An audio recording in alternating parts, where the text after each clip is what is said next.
I was born on a farm in Iowa, and that's where I grew up, northwest Iowa, and pretty much lived there all my teenage years, and when I was going to grade school, high school, and Dordt College when it was still a junior college. So a farm boy from northwest Iowa, that's how I started.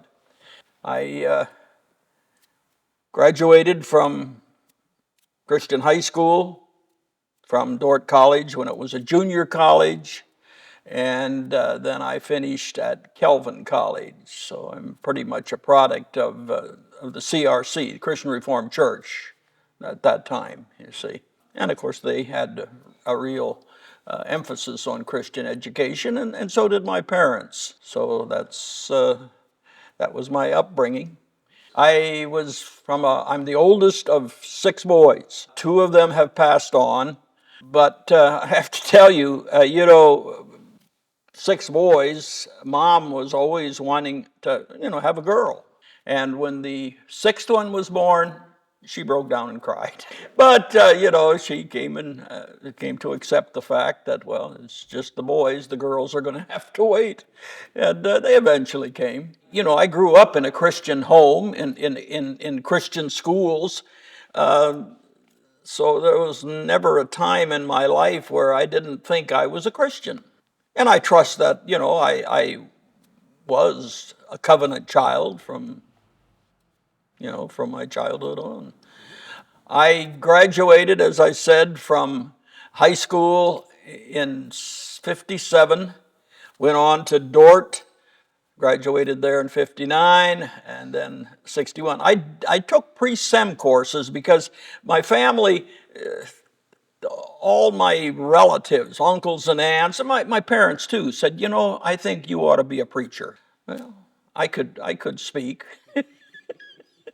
I could sing, and so they said, yes, you should go into the ministry. And so that was always in the back of my mind, from very young on.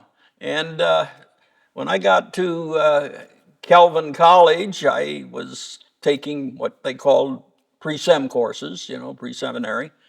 But I didn't have the full load of courses that the CRC wanted. And so when I graduated from college, I was not ready to go to Calvin Seminary. In fact, they said, no, you're going to have to take another year of our courses, to get prepared. And I just was not ready to do that. I mean, I got a college diploma, 4 years of college, thought that was enough. And so that's when I started to think, well, maybe there's another place I could go to prepare for the ministry, another seminary. Well, it just so happened that our minister in the local Christian Reformed Church in Hall, Iowa, that's where I grew up, and he was a graduate from Westminster. And so that's how I got introduced to Westminster in Philadelphia. There was no Westminster out here on the West Coast at that time. And so he encouraged me to go to Westminster. And in the providence of God, that was the best advice I got. Because at that time already, Calvin Seminary was starting to, follow in the modernistic theology and so forth, and there were problems then, and so I was thankful that I got that advice early on. And so in the fall of 59, I guess it was, I got a bus ticket and headed over to Philadelphia. Here was this farm boy, never really moved very far out of northwest Iowa, and now I was headed to Philadelphia. That was an experience, I tell you. But anyway, I got to Philadelphia and to Westminster. I don't know if you are familiar with Westminster, but it's a rich man's estate. That's what it was to begin with, before it became Westminster Seminary. And consequently, it had gatehouses on both ends of this huge. Well, in the center was what was now what they called Machen Hall, but that was the house of the rich estate owner. I think that's what it was. It was a wealthy man's estate, and so the gatehouses were where the servants stayed, but those eventually became student housing. And I was in one of the gatehouses, and lo and behold, who would I run into in that gatehouse? And one of the first persons I got to know was Bob Grossman. Yeah.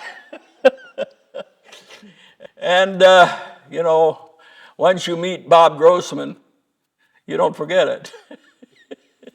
And so we actually became quite good friends. He was 1 year ahead of me at that time, but we were in the same gatehouse, not the same room.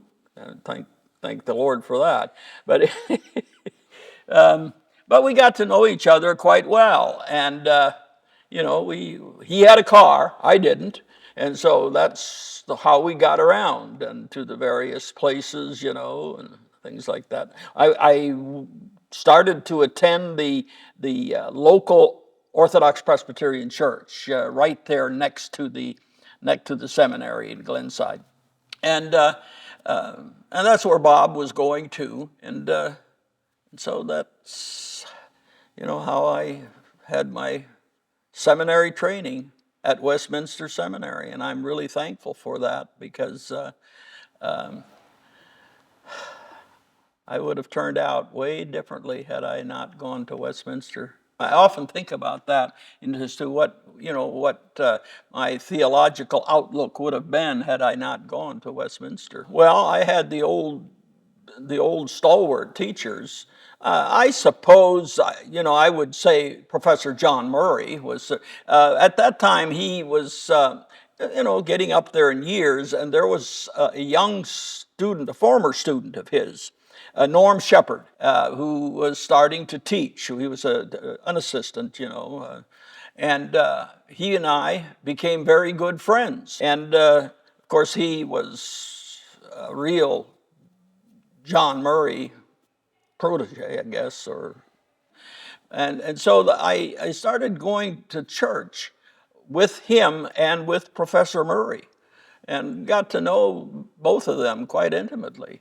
So, and early on, I should also mention, some other names but besides John Murray, although I think he perhaps had the greatest or created the greatest impression upon me. But there was Professor Clowney, there was Young, Clowney, and then of course Murray.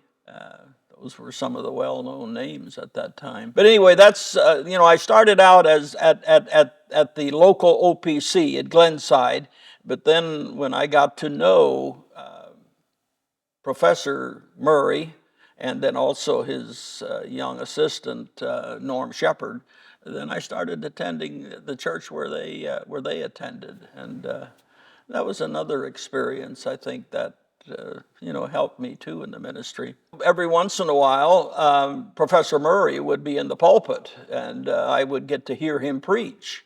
Not only did I hear him in the classroom, but I heard him on Sundays, from the pulpit, and he made quite an impression on me, and he taught me pretty solid theology too, so that I've always appreciated. So that's sort of my education, my seminary education after I graduated from Calvin College. Spent 3 years at Westminster in one of the gatehouses, and that's where I got to know Bob Grossman too quite well, and also got to know his brother Pete, although he had graduated ahead of me and so forth.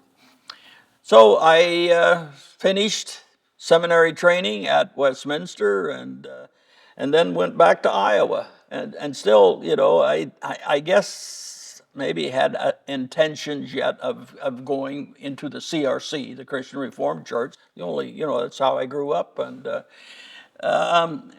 so I contacted the people that would show me how that was to be done.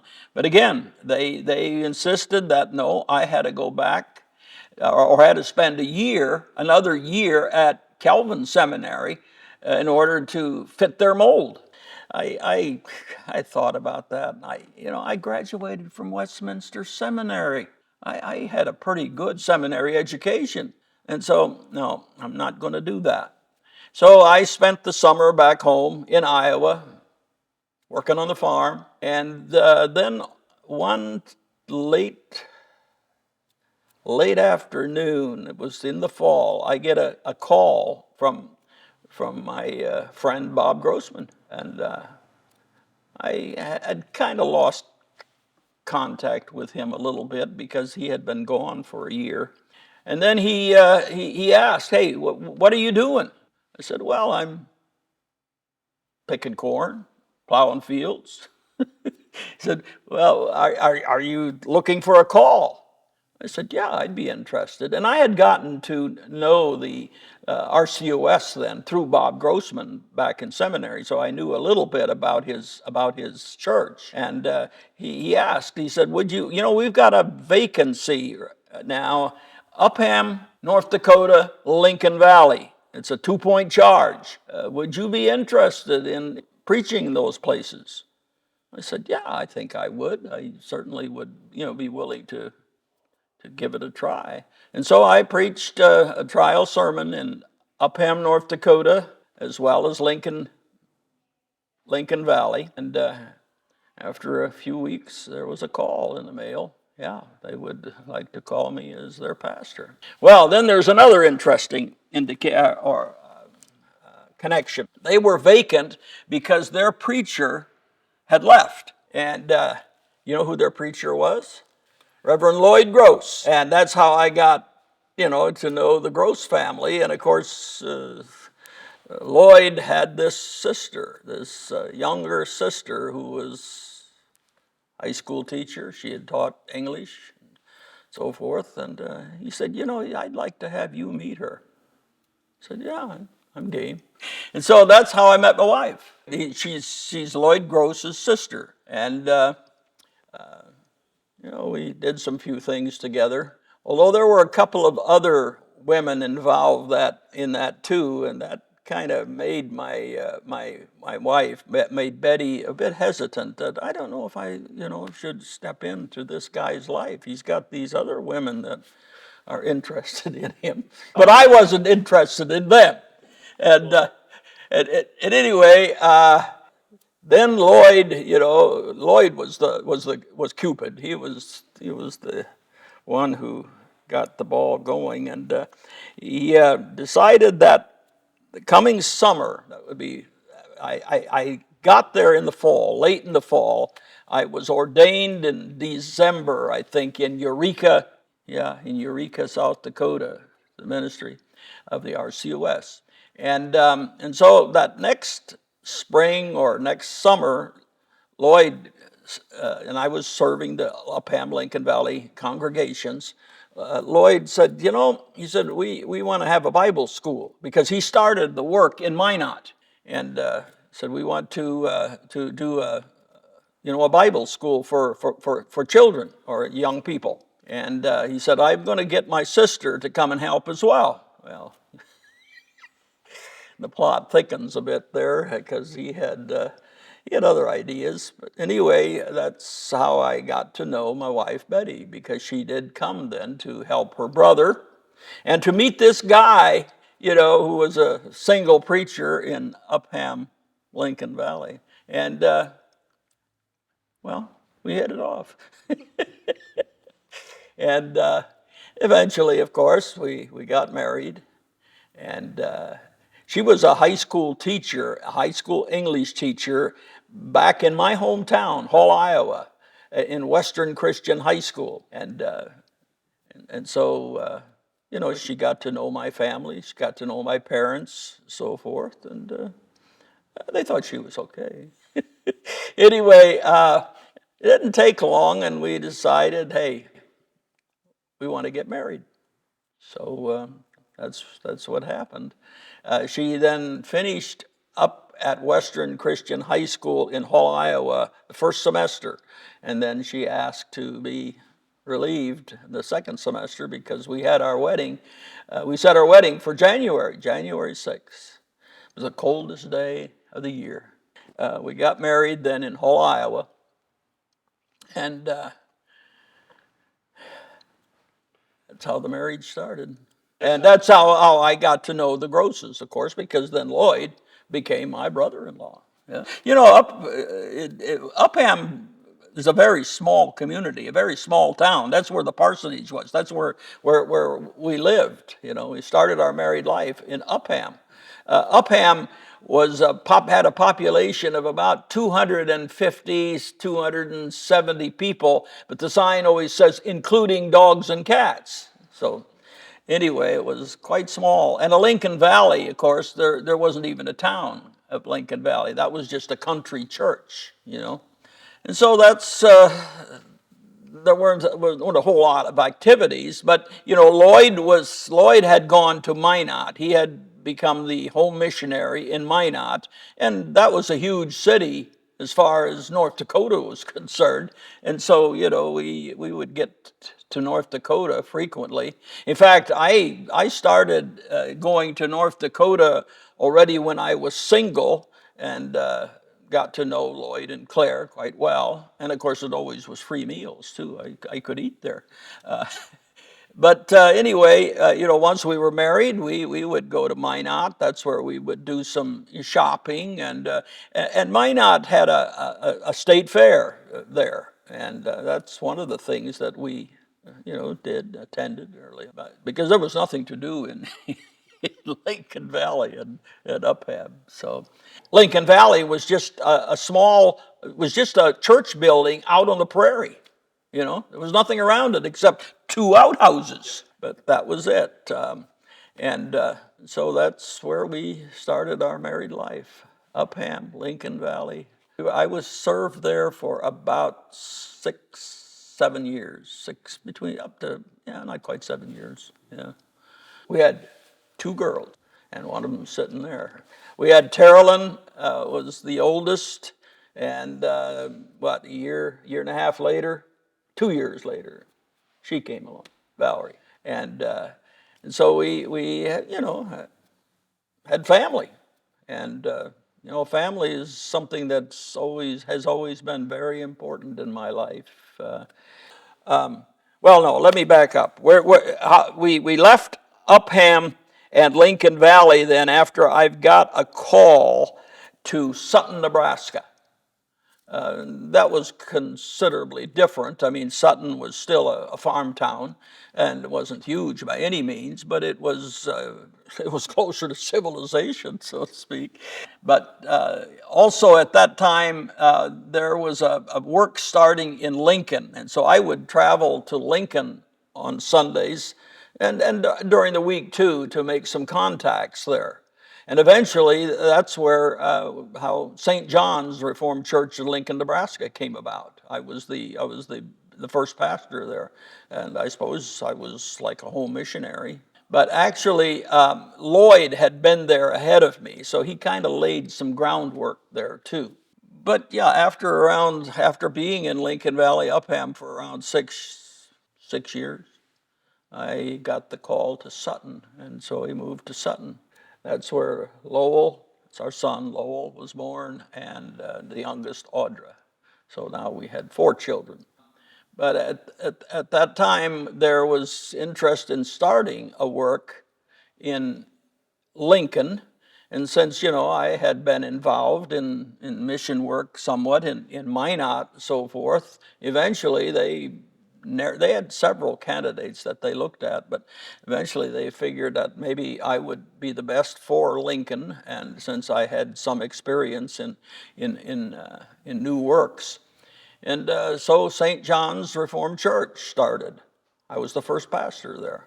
And we were in Lincoln for about nine years, I think. And the church thrived, and we eventually were able to find our own building. And it was an old, well, I shouldn't say old, it was a fairly decent building, but it was it was a Jehovah's Witnesses building, I think, a former church. And we first started in, worshiping in a what was it, a Latvian Lutheran church. Yeah.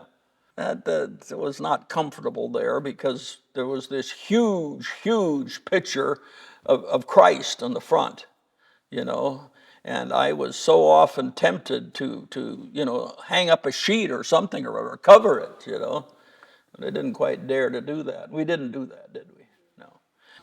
But so I served there in Lincoln, and finally, of course, I got another call to go to Bakersfield, California. Well, not Bakersfield, Shafter, California. And after giving it some thought, I decided. Well, I talked to the family about that because by that time the girls were in high school, right? You were Just about to graduate. yeah, we were about to graduate. Carolyn had graduated, had started college, and so forth. They weren't all that happy or anxious to leave, but eventually, I guess I made the decision. Yeah, we should move to California, and that's where I started in Shafter. And I ended up staying in Shafter for 23 years. 23 years. I had one of the longest pastorates of the RCOS.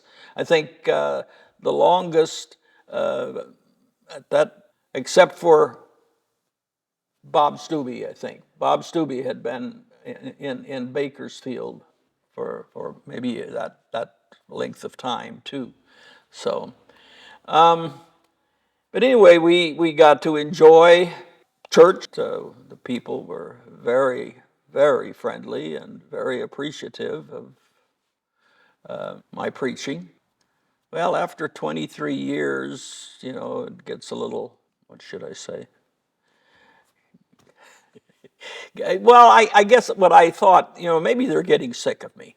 That's a long time for a preacher to stay. So we decided that I would, and I was getting up toward retirement age then too, at that time. And so we decided that it was time to leave and let them find somebody else to preach. And I had decided at that time then too to come to Bakersfield because, I don't want to stay and be in the way of the next preacher, because I had family, they were grown now. Yeah, how time flies. Had all your grandkids in Shafter. Yeah. Yeah. I said earlier, family was something that was very important for me, and I think that my wife and the kids would agree. We're a close family, and they all decided too that when I moved to Bakersfield, I said, I don't want to take you away from Ebenezer if that's where you want to stay. But, at that time, they were all living already in Bakersfield. And I didn't want to, have that thing where they would say, well, that's not the way Dad did it, for the next minister. And but I said, you have to make up your own mind. But they all decided that they would move to relocate to Bakersfield. And that's what happened. And so I ended up with a whole family in Bakersfield. And that's been one of the greatest blessings in my and Betty's life, to have the family there. Plus now all the grandchildren. And we had some grandchildren already in Shafter. Yeah. I have 10 grandchildren, and the youngest two now are in college. They got a year or two left, I guess. But then all of them have gone to college, graduated, and they all too are pretty much established or situated in Bakersfield. Now I don't know how long that's going to last yet, because they move. Now I didn't make that many moves, and maybe that's was in the providence of God is what kept our family together, as close as it is. But in the life of a minister, a lot of times he ends up leaving a child here, another child over there, depending on where he accepts calls or where he moves to. Well, in the providence of God, it just so happened that with every move that I made, the kids all went along. And then eventually in Shafter, they all ended up, meeting their mates and getting married and having children. And now we have, like I say, 10 grandchildren, and there's a couple greats on the way, which I can't, can't hardly wait for that to happen. I miss having little ones. When I was in Shafter, and the preacher would always come out to the back of the church and greet the people as they left. Well, there was always somebody on my arm, or one or two, or a couple of them standing next to me, greeting the people too as they left. Those were the grandchildren, and like I say, we've really been blessed by the Lord in that respect, so forth. So yeah, that's a little bit about my life. I guess I really, can't emphasize enough the fact that, God's covenant of grace has been real in our lives. And, our children also, being covenant members and growing up in the faith and having all that family around. And we had our family get-togethers pretty regularly. Usually Sundays was the time when we would all be together, and we'd eat a meal together and so forth. In fact, we're still doing that, yeah. Because, they all live here in Bakersfield. And, there's a verse in 3 John 4 that just means so much to me. And that verse says that, there's no greater joy than to see and know that your children walk in truth. And now it's not only my children, but children's children. And I trust that it's going to be, how do I say, children's children's children, But, we can't control that either, after those generations may end up other places and so forth. But what we're very thankful for is that, we have the covenant of grace to comfort us, to strengthen us, and to always be our joy, that God will be faithful to his covenant promises. And that he will, and God blesses families. I mean, that's what he created right from the beginning. And I think that is something that, we don't appreciate as much as we should, And I thank the Lord every day that I have a family that loves the Lord.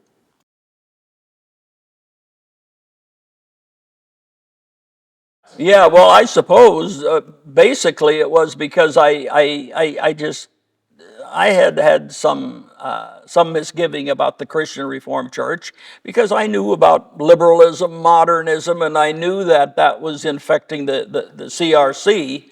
And then, when I guess it wasn't fitting their mold, and they wanted to send me back to Calvin College and then Calvin Seminary for another year, I decided to, think about leaving and going elsewhere because CRC didn't have that great a reputation as being orthodox, And I had learned about other denominations. Coming from Northwest Iowa, I didn't know anything else but Reformed churches. I have to tell you this, in Northwest Iowa, there's almost all Reformed churches. That's all that's around. But there's two different kinds, and a mixed marriage consisted of being, of one Reformed church marrying into another Reformed church. And that, of course, was the RCA, the Reformed Church of America, and the Christian Reformed Church. But that's the way it was. But going to seminary, I learned that, hey, those aren't the only Reformed churches in the world.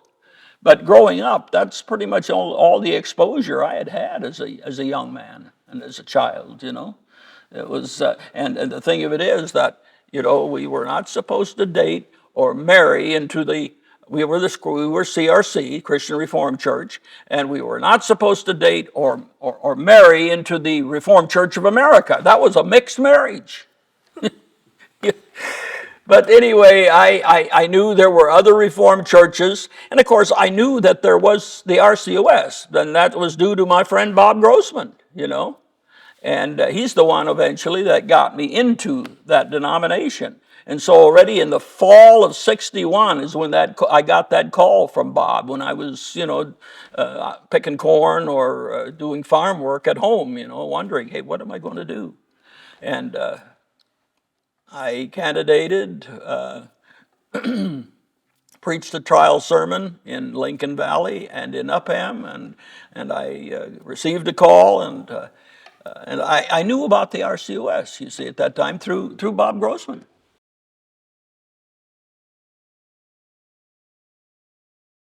I guess, you know, it can all be summed up in the sovereignty of God. You know, what does that really mean, the sovereignty of God? Well, he's sovereign in all things. He's sovereign also in the matter of salvation and how a person is saved. And, you know, I think that's what impressed me the most, or what has stuck with me all these years. You know, there's a verse in 2 Timothy 2:15. It says, "A workman that needs not to be ashamed, who rightly divides the word of truth." And I think that is what Westminster Seminary instilled in me. You know, was to be faithful to God's word and to rightly divide it, and so forth. And so in preaching, you know, I don't know if I have a favorite doctrine. That's why I mentioned to you the sovereignty of God, because that includes a lot of doctrine. You know, I could, you know, mention the 5 points of Calvinism, because all of that emphasizes, again, the sovereignty of God, you know. So, yeah, I'm thankful that I eventually ended up in the RCOS. I started preaching there in 1961, and that's where I spent all of my ministry. Yeah.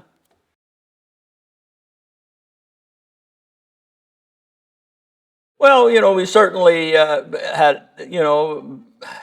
had very close friendships in the RCOS, because it's not a huge denomination, and you get to know all of the other preachers. And, you know, I had very good friends. You already heard the name Bob Grossman, yeah. Howard Hart certainly was another one. But yeah, I've learned to really appreciate that denomination for what it stands for the stand that it has taken against liberalism, against modernism, you know. And I learned how to rightly divide God's truth at Westminster Seminary. And that was also carried over then to the RCOS, because the RCOS got, you know, a number of ministers from Westminster Seminary. Bob Grossman, Howard Hart, Hofflinger. Maybe, I don't know if you remember them, but those were all graduates of Westminster Seminary. So I can't praise God enough, you know, for leading me into that denomination and keeping me, you know, keeping me straight in my theology. Yeah. Yeah, I miss having those opportunities. You know, we always used to have real fellowship in Heidelberg Youth Camp. Now, I never had that same experience here in California. Of course, you know, by that time I had retired and didn't get involved as much as what we did in the Midwest. Your You know. kids were all older older. And the kids were all, I didn't have any of my own children there anymore, but that was always a fine time and a memorable occasion. And the ministers Yeah, would play as many pranks on each other Yeah. as the kids did. yeah. Yeah. We had some ministers that were a little different, different personality, different. They didn't have that same sense of humor as some of our some of the older guys. But anyway, we would sneak out at night when the kids were all supposedly in bed, although we found out too that wasn't always the case. But we would sneak out and we would make strange noises by the windows, of the ministers that were, supposed to be sleeping or, chaperoning kids. And I remember once doing that with, I better not mention names. The reaction was, that the kids got the blame. They were, and some of these kids were out in the middle of the night and so forth and making weird noises and so forth. You just kind of sit there. It was the ministers that were, or at least a few of us ministers that were doing that. But I remember this one particular minister got very, very upset. Yeah. Yeah. And the kids suffered the consequences, by the way. So you were one of the kids.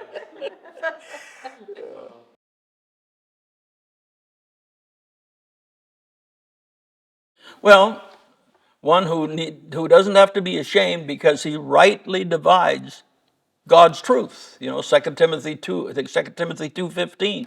And I think that's something that, was instilled in us throughout our seminary training.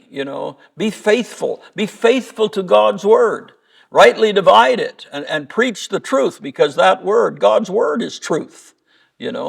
And the people have got to know the truth, because it's that truth that's going to make them free, set them free from all the vain and the false philosophies of this life. And boy, there's lots of that around. So, I am very thankful for the preparation that I got for the ministry at Westminster Seminary, and the men I got to know.